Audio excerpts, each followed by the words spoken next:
We're taking a few weeks to look at the third day. It was the third day in creation that signaled the transition from death to life. Anybody want that this morning? It was the third day that triggered a transformation in the natural throughout the week of creation. The third day is a day that's ripe with the fruit of promise. The third day, Abraham offered Isaac to the Lord. The third day, Joshua crossed over the Jordan. Anybody ready just to come on, experience the power of what God wants to release in the third day? It was the third day that Hezekiah's years were added. It was the third day that Jonah came out of the belly of the whale when everybody thought it was all over and Nineveh was heading down the wrong track. But he was the preacher that turned them around, and a city saw God because the power of the third day. God wants to release something this morning.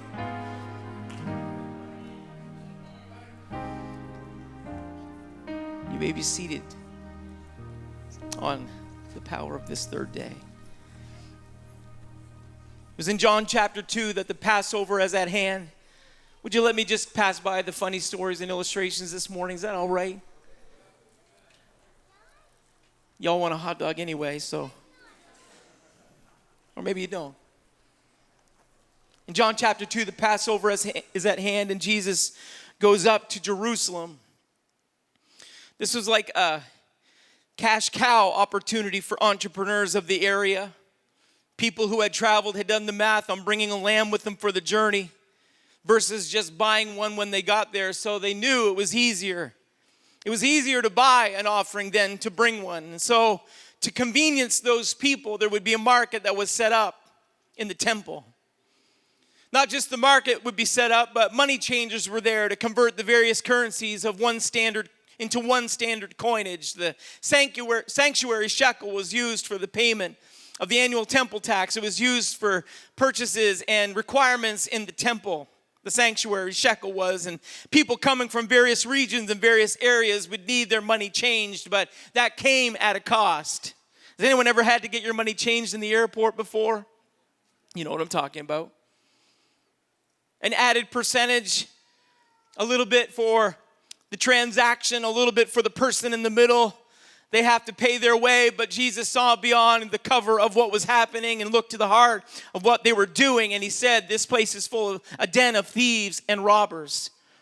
The problem that he had was that what had initially maybe started at a convenience became a cover for the thieves who created an unnecessary cost in order for someone to bring their worship to God. There still is a cost to worshiping God, don't get me wrong. But sometimes I think we have to be cautious that we don't create an environment that someone has to climb over to bring their worship to God. It still happens in this day and in this age. Can I let somebody know that regardless of what your week was like, your month was like, the last 10 years of your life was like, you don't have to climb over anything to bring your worship to God in the room this morning. There's an opportunity for you to avail whatever you want to bring to God in the room. We're not hanging anything over your head today. There isn't an exchange rate on your worship this morning. If you came and you had a desire to turn your life around, or you came this morning and you have a focus to give your life back to God, you don't have to climb over any of the rest of us to come on, bring your life as a living sacrifice to the Lord this morning. Can I tell you, there's a group of people in this room that are cheering you on. We paved a way if we could. We rolled a red carpet from the entry to the altar to let somebody know this morning, you don't have to live the way that you've been living. Your life can be changed today. Bring it to God and watch what God can do with it this morning. But it was in that environment, it upset Jesus, and Jesus declared to them as he tipped tables over and he turned the coins onto the floor, and everybody was, some people have called it the temple tantrum. I've seen a few of those. Not just by people 4 years and under either. But Jesus was there. He was upset about the right reason. Call it righteous indignation. Call it a holy anger. I don't know what you want to call it, but he was upset because the temple had become what it never was intended to be. God, keep our focus today. God, keep us tracking with what you want us to be in this day and in this age. Don't let this sanctuary become anything but what you want it to be, God. You see, Jesus took a moment and he poked them right in their pride. It was the pride of their nation. It was the pride of their religion, that temple that Jesus stood in that day, and he was making a mess. I'm pretty sure that any of the staff would come a little bit unglued if people started throwing everything around in the foyer today. I think it would happen. So the Pharisees, or the scribes, the priesthood, they got a little bit upset with what Jesus was doing, and they began to question him about what was happening. And his response to them in that moment was, destroy this temple, and in 3 days I will raise it up. He hit them right where it hurt. He hit the mark. They reacted with disdain. They reacted out of anger. They reacted with their prideful spirits. And they said to him, 46 years was this temple in building, and wilt thou rear it up in just 3 days? They stood in the midst of that temple. We'll talk about it in just a few minutes. And they stared back at Jesus and said, it's going to take a lot longer than 3 days for just one man to accomplish all of this. But they had no idea who they were talking to. They had no understanding about the one that was in their midst. They knew that he was a teacher sent from God. Maybe they're questioning that. But they knew that he was a teacher that could turn them upside down in all their phrases. He could turn them inside out with their own words. You see, the author of the book was standing in front of all these students of the book. And he was declaring to them about his ability. He had the attention of more than just the onlookers in this moment. The disciples had paid close attention to what he was doing. As a matter of fact, they were probably, As a matter of fact, John in chapter 2, verse 17, if you just backed up a few verses, when they observed his actions, his disciples remembered that it was written, the zeal of thine house hath eaten me up. The zeal of thine house. The thine house that they were referring to just wasn't the feat of human engineering that they were standing in. This house that they were referring to was the temple of God. And Jesus had every right, as God manifest in the flesh, to clean up everything that he saw that was wrong. This God that was manifest in the flesh got zealous about what was happening because he desired for that temple to have an on-ramp for people to get to him. He desired for that temple, for it to be a clear, distinct path for people to come into the presence of God. And now all of a sudden there were barriers and barricades and things holding individuals back and unnecessary costs. I'm just talking to somebody today to let you know God always has a desire for you to have a clear path into his presence. That's God's desire this morning. It would appear that God gave David the plan for a permanent place for him to dwell among his people. 1 Chronicles chapter 28 and verse 19. All this, said David, the Lord made me understand in writing by his hand upon me, even all the works of this pattern. Now we know, Pastor's already talked about it. Our minister Daniel on Wednesday night referred to it. David couldn't build it. He was a man of war. But David's son could. And so Solomon undertook the job of construction. David said to Solomon his son, be strong and of good courage, and do it. Fear not, nor be dismayed, for the Lord God, even my God, will be with thee. He will not fail thee, nor forsake thee, until thou hast finished all the work for the service of the house of the Lord. It was what was important, that the house be constructed. It was important even where it was constructed. David may not have been able to put his hands into the task of building that temple. However, he could lay everything out. To me, that's the biggest job, by the way. Knowing what to do, where to do it, and how to do it. The actual work takes not nearly as much. Now, I'm a little dumber than the rest of you. But knowing what to do. And David prepared every element that he could for his son. They could have chosen Shiloh, but that wasn't the place that was picked. It wasn't, they could have said it was going to be in Shechem or Ophrah or Gilgal or Mizpah or Ramah. All those places in the past have been very important spiritual connections for the people of God. Not even Bethel, which means the house of God, was where God instructed David to put his house. It was this place in Jerusalem. It wasn't in the wilderness location. They could have chosen there, but rather David, he had purchased a hilltop, a threshing floor from Araunah the Jebusite. It was a plague that God had brought upon his people. Because of that plague, David rushed to where the angel was. He was at the threshing floor of Araunah the Jebusite. And it was at that threshing floor where David realized he was going to offer back to the Lord a sacrifice and a request to stop the plague amongst his people. He refused to offer God that which cost him nothing. You know the story. He refused to get it for free. He paid for it because I'm not going to offer it to God. It's not much of an offering if I don't have to pay for it.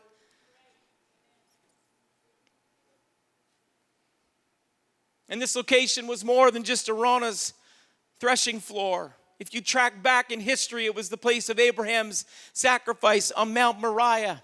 It had historical significance. It was a place of sacrifice. It would be a place of sacrifice, and it still is going to be a place of sacrifice. And David picked that spot. He extended the borders of Jerusalem, built the walls to encompass the area, and the construction was prepared. So when Solomon was ready to build, the temple was ready to be built. We don't have time to talk about it all this morning, but it was the marvel of their modern world. The Queen of Sheba said that when she saw it, she said, I believed not the words until I came, and mine eyes had seen it. And behold, the half was not told me. Thy wisdom and prosperity exceeded the fame which I heard. She said, I didn't believe what I heard, but when I saw it, what I heard wasn't even the half of what I saw. Solomon exceeded her expectations, and what people could describe and put into words couldn't even come halfway to what she had expected to see. Now, this wasn't a common traveler. She wasn't just a tourist in the area. This was a queen. I mean, she knew what wealth was. But the temple that Solomon had constructed, that David had prepared, she said the half of it couldn't even be told. You see, the physical temple was a symbol of Israel's spiritual state. Nothing deep this morning. You can track with me. If the temple was in good repair, the people were in good shape. If the temple was in order, then spiritually they were in order. The temple was a picture of God's people. It was a mirror. Maybe they didn't even realize it. But what was happening in the natural, when people came and the temple was all in place, when the priests were going about their duties, their responsibilities, when the sacrifices were being offered and all the artifact, we just went through that study with Pastor. I won't take time to do it, but if that was all in order, then Israel was in her right place with God. But you watch, the moment that she began to backslide, all of a sudden things began to fall off the wayside. All of a sudden the sacrifices became more about a meal for the priesthood than it was an offering to God. More than the fat that was given, that was the Lord's. All of a sudden they were diving in with the flesh hook and it became theirs. Why? Because when the offering became about the people and not about the God of the people, Israel was in a backslidden state. I don't want to be in that position. That's why we encourage worship. Why? Because it's God's this morning. It's not for us. It's not for anyone in the room. Our performance, this is not a performance-based message this morning. This is about a call to a relationship with God. This is about a call to a place of revival for our church.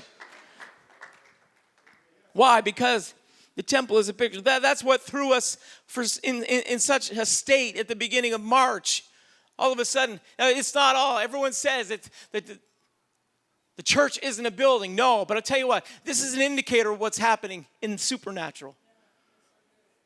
I may not get a lot of amens on that, but I'll repeat it because I'm right. This room it's an indicator about what's happening in our spiritual state. This is a responsibility that we have. Your attendance matters in this room.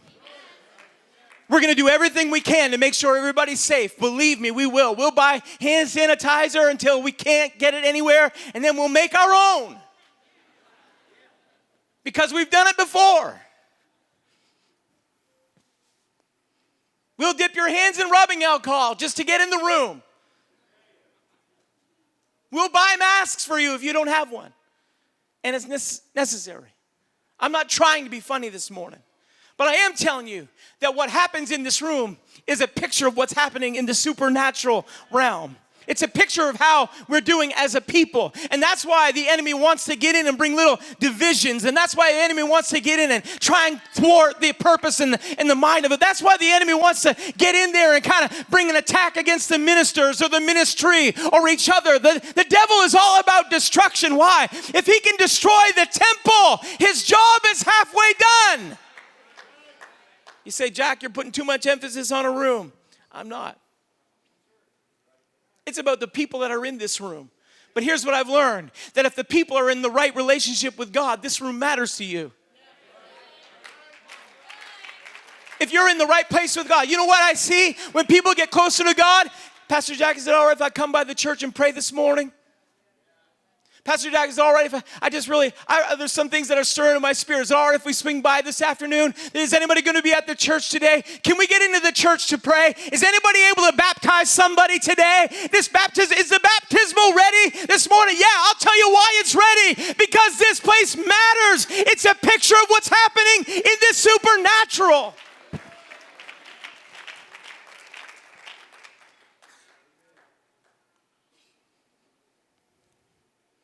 The physical temple was a symbol of Israel's spiritual state.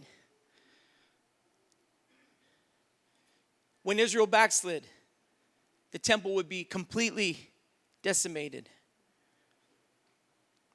It wasn't just from within, however. Just think with me. This is not deep this morning. I know we're bouncing around the Old Testament, but this is such a basic principle. You can remember this at lunch. You may even remember this tomorrow. Here's point number 1. Temple destruction is the enemy's prime obsession and occupation. Mark it down. It always has been. It still is. And until we're ushered out of here, it will be. The thief's purpose.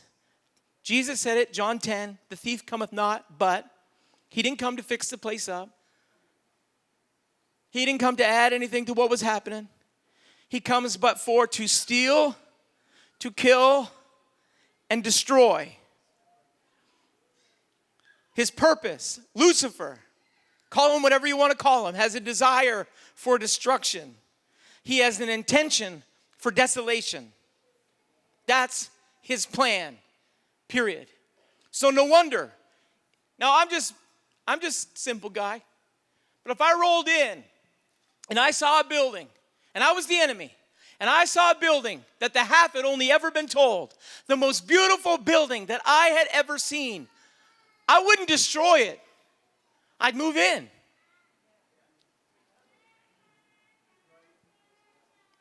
I'd move in. I'd want it. I'd want it for myself. Why would I destroy the effort of somebody else? Why would I destroy what someone else had built for me?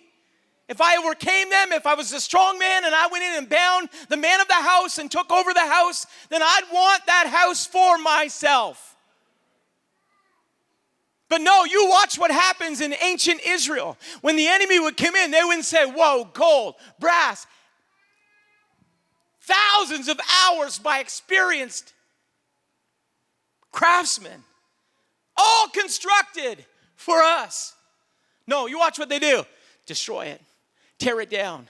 Rip the doors off. Tear out the artifacts. Get the altar and come on, let's rip the bronze off the doors. Let's get the gold. Let's destroy it. Why? That's the enemy's intention. We're going to destroy the temple. We're going to tear it apart. We're going to rip stone from stone. We're going to, it's going to be upheaval. We're just going to destroy it. Can I tell you that the enemy's plan and the enemy's purpose in 2020 has not changed in 4,000 years. His desire, his purpose, his will is to destroy the church. It's to destroy what's happening in this room. It's to destroy the picture that God is presenting to the world. He still wants to destroy.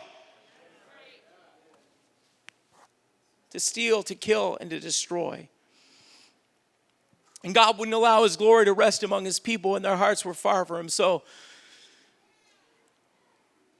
he would allow the enemy to overtake them and overcome them. And without fail, time after time, their focus became the destruction of the temple. It happened to Solomon's temple, that beautiful building. When Babylon's king Nebuchadnezzar attacked Jerusalem, he overtook it and destroyed it. And like always, Israel would realize the error of her ways, and repentance would come, and revival would follow. And with revival came the rebuilding. Ezra, Nehemiah, let's go rebuild the wall. Ezra, come on, any boys and girls in the room? I know Pastor Jack's preaching above kids' heads this morning. Here we are. Are you ready, kids? All the children, are you ready? Building up the temple.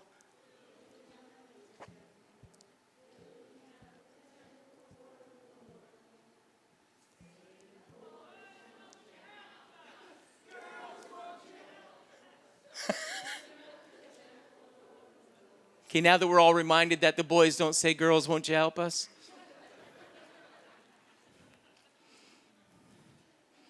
Building up the temple. Oh, I changed keys. But that was what happened. Building up the Zerubbabel, Ezra, Nehemiah, they'd all emphasize the point. When we're in right relationship with God, when we're in revival, then the temple gets rebuilt. Ezekiel would have a vision of a temple so descriptive it could serve for the purposes of construction. But you watch it over and over again. When the temple would be built up, Zerubbabel's temple tore back down. Antiochus Epiphanes would come in and he would defame the temple. His picture of his defamation of that temple would be such a picture of what's going to happen in the end times. You could almost have a playbook for the Antichrist of what's going to happen. Why? Because it was about destroying the temple. Judas Maccabeus would come in and he would defend it. He'd rededicate it. And then in 37 BC, King Herod comes to power. King Herod would take 46 years to comprise the construction of Herod's temple. It's this temple where the birth of John the Baptist was announced. It was that temple that King Herod rebuilt, Herod's temple. We can come back to the music this morning. It's this temple where Simeon and Anna waited for the word of a Messiah in their midst. It's this temple that Mary and Joseph's sandals would leave marks as they entered with the King of Kings and the Lord of Lords to dedicate him to the Lord. It's this temple that echoes the teachings of a 12-year-old boy who astounds the scribes and scholars as he goes about the business of his father. It was that temple. It was that temple that had been long awaited. It was that temple that Nehemiah's purpose and picture came into reality for the priesthood. It was that temple that Ezra had preached about and restored the heart of Israel. It was that temple. So no wonder the scribes and the Pharisees and the priesthood, when Jesus said, destroy this temple, and in 3 days, I'll build it up, something got sideways inside them.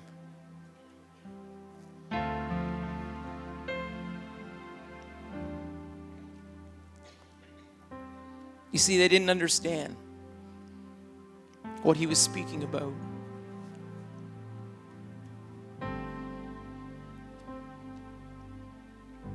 The only reason for Herod's temple that I can see in Scripture was that it would become the backdrop of the greatest prophetic promise that this world had ever heard. Its only existence may have been for the moment when Jesus said, destroy this temple, and in 3 days, I will raise it up.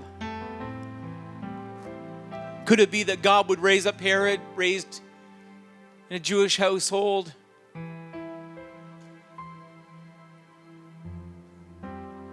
With good intentions and desires.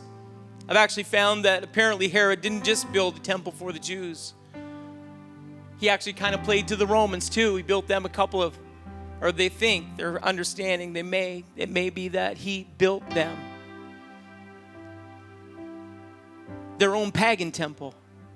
So Herod, he wasn't just this devoted follower, but he created this opportunity So the opportunity, maybe it would revive, or it would renew the priesthood, or get them in action or working. But the greatest purpose of that temple was so that the greatest promise could be declared, as Jesus stood in front of it and said, destroy this temple, and in 3 days I will raise it up.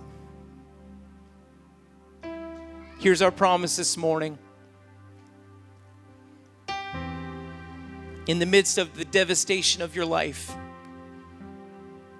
understand that you're not alone. This isn't something new. The enemy hasn't had a new idea in 6,000 years. You aren't the only one that's been attacked. I'll just do a news flash. You aren't the only one that's ever felt destroyed. That's his mode of operation. That's his modus operandi. Is that the right thing? That's what he does. The problem is that when we fail to realize that when we restore a relationship with God, he rebuilds the temple. Paul declared it. He said, what, know ye not that your body is the temple that Jesus stood in front of was going to be destroyed just some 70 years after his death, after his birth, after his death, AD.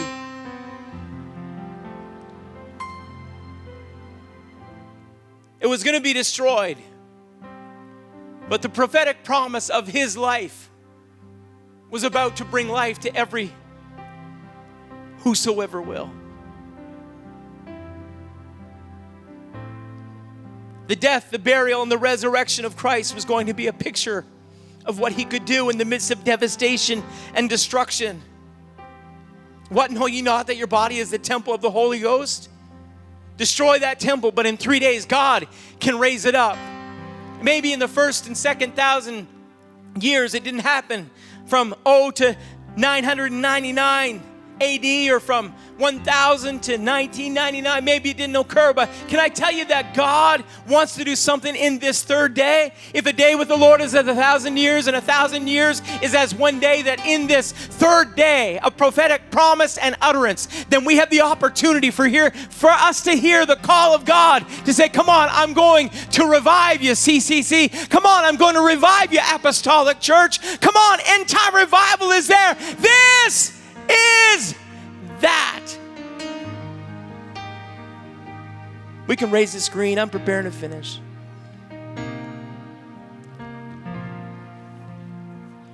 I'm cautious. We're cautious. We're careful.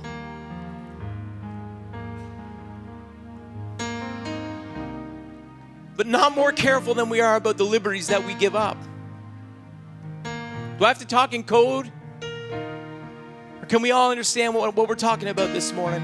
This isn't anarchy. But I'm saying that we have to be very careful that we don't give up the rights that we have to be who we are.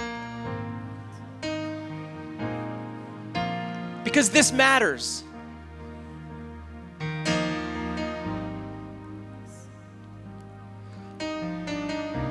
Let me remind you, the enemy's tactics still have not changed. His desire to destroy the church as it is right there. And if he has an opportunity, it may be very well-intentioned people that open the wrong door, and the enemy just walks through and says, I'll use that. I'll use that. I'll bring division through that. I'll bring discord through that. Whoa. He's laughing. Come on. The enemy right now, because he has so many opportunities to bring division. You're not going to believe it. Oh my God. What? Seriously? Ooh. Yeah. Mm-hmm. Oh.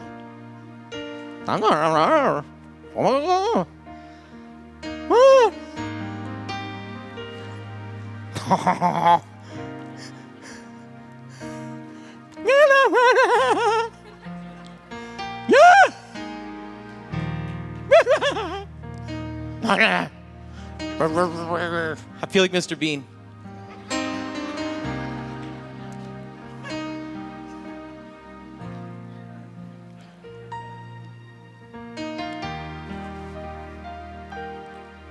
Not in my notes.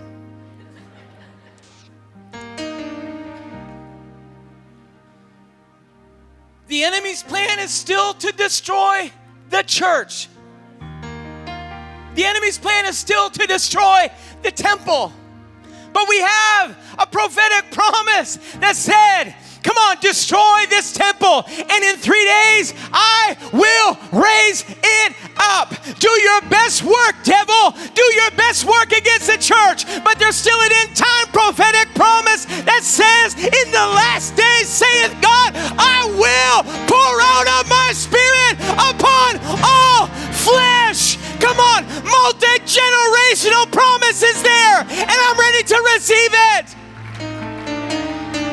In spite of what the enemy wants to do. Come on, you know why we get just a little bit like a guard dog? You know why?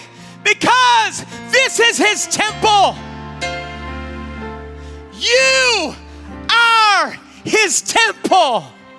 And I got a word for someone this morning. Came to me in prayer meeting on Friday night. God said someone's going to be in the room and they're not going to know what to do because they've been destroyed. They've been turned over by sin. They feel like they've been put in the grave and hope has died. I just came to let somebody know this morning. Destroy this temple. But in 3 days, God is gonna raise it up. Come on, devil, take your best shot. I'm coming out of the grave. Woo!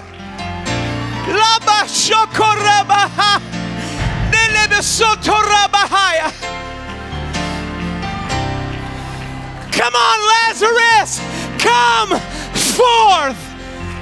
Come out of the grave. Come out of the grave. Come out of the grave. The grave's not yours. The grave's not where you're supposed to be.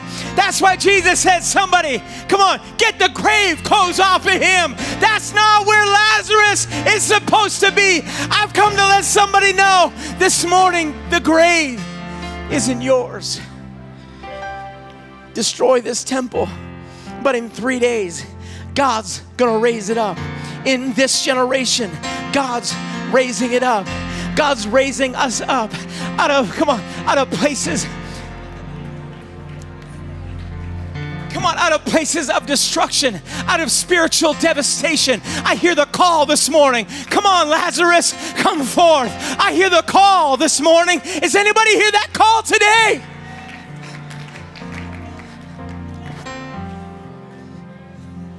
You can stand together with me. That's why we take the stand that we do. You say, Pastor Jack, it's Family Fun Day. I know. It's all about our families. You know why we take the stand we do against alcohol? Because alcohol is a temple destroyer. You know why we take the stand we do against drugs, mind-altering drugs? You can't make a good decision on drugs. It's a temple destroyer. You know why we're pro-family? You know why we work with couples? You know why we work with husbands and wives? You know why we teach our children? You know why we talk to them about having a right relationship with the opposite sex until they're married? You know why we do that? Because we don't want them to destroy their temple. That's all temple destruction. We're about temple building. It's about building up the temple. And so this Family Fun Day, you want to know what's fun when a family gets restored? You want to know what's fun? When God does a miracle, when God turns an alcoholic into a revivalist. When God takes someone that's been bound up by drugs and brings them into his presence and they get hooked on Jesus. That's what we're talking about. That's temple building.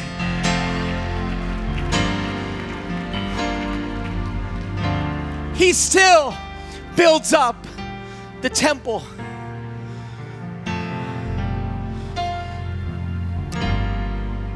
I can't see the clock. Someone's standing right in front of it. I'm sorry.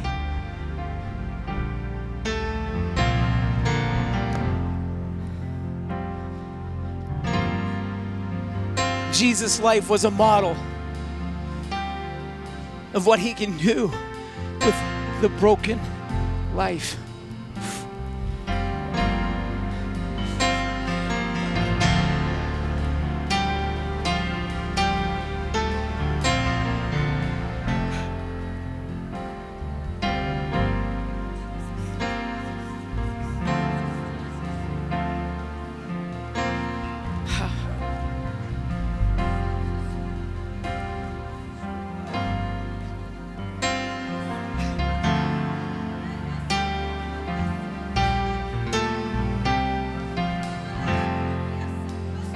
Come on, he's still that God.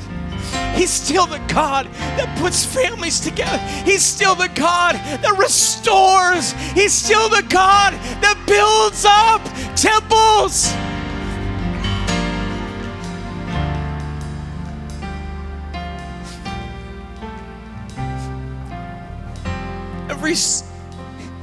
Every stretch of that Roman whip out over his back, and as it broke through, the brokenness that happened in his body, he allowed it to occur. Why? So he could bring wholeness to ours. He rebuilds temples.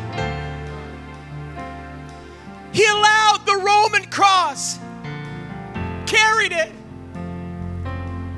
stretched himself upon it.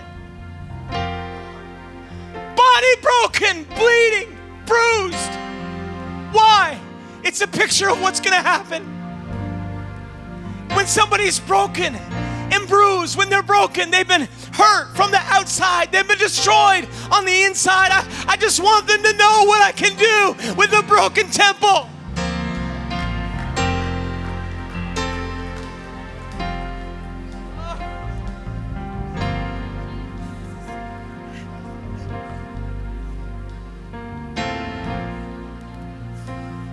Come on, he went into a borrowed tomb because he wanted us to know what he could do with dead hope, with impossibilities. He wanted us to know. He wanted us to know that first day, everybody was brokenhearted. That second day was full of confusion. But on that third day, when they went to that tomb and the stone was rolled away and his body wasn't there and there was a napkin folded saying, I'm coming back for my people. I'm telling you what it was. On the third day, it was the promise of hope. It was the promise of life. It was the promise. It was the promise that he was a temple rebuilder.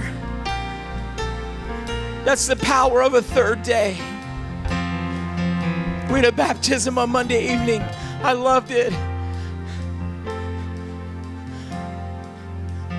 You know why? I looked at the picture after, big smile. You know what God is? He's a temple builder. Bring your brokenness, bring all the pieces. It's nothing but a bunch of broken bricks and stones and everything upheaval, and everything turned on top of each other. God says, oh, just bring it here for a minute, bring it here.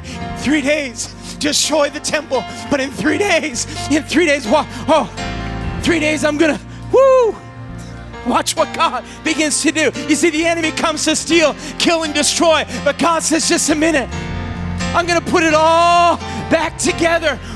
Whoa, look at that. Come on, and we rise to walk in newness of life. Let me tell you why.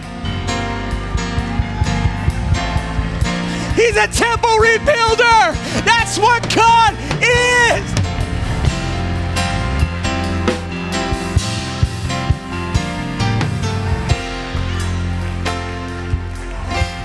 Come on. Someone thank God for what he's done.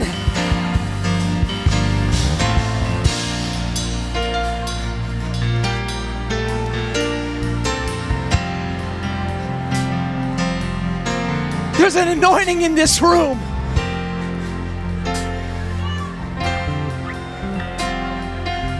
Come on, the Spirit of the Lord is upon me. Why? He didn't come to destroy. He came to bind up the brokenhearted. He come to set at liberty them that are bruised. That's what he did. Why? He's a temple rebuilder destroy this temple. But in 3 days, in that third day of power, in that third day of promise, don't miss it. Come on, don't miss it. I'll say what Brother Stevie Dudley said. Holy Ghost or hot dogs this morning. Anybody want it?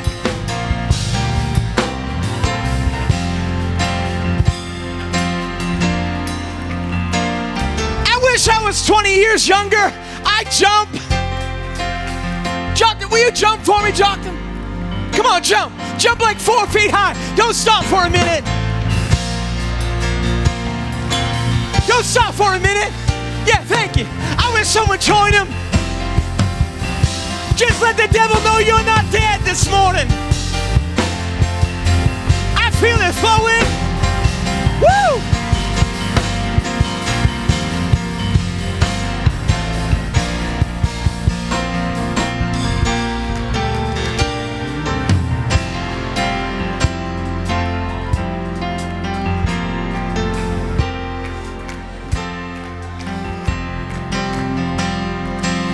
Power. I'm finished. There's power over brokenness, power over hurt, power over devastation, power over personal failure. There's power this morning because the promise of the third day is here. See, someone got it? This is that. Hosea talked about it, but someone got to say this morning, this is that. Someone got to shout it out, this is that. Come, let us return to the Lord. He hath torn, but he will heal us. He hath smitten, but he will bind us up. After 2 days, he will revive us. In the third day, he will raise us up. Anybody want to take that promise? This is that.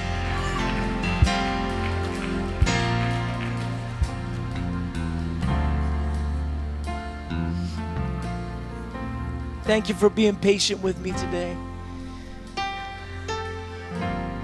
God's doing it. God's beginning it. There's a stirring in the tomb this morning. There's a stirring in somebody's tomb this morning. If you can hear the call, come forth. Come forth. In the third day, he will raise us up. Let's sing this morning.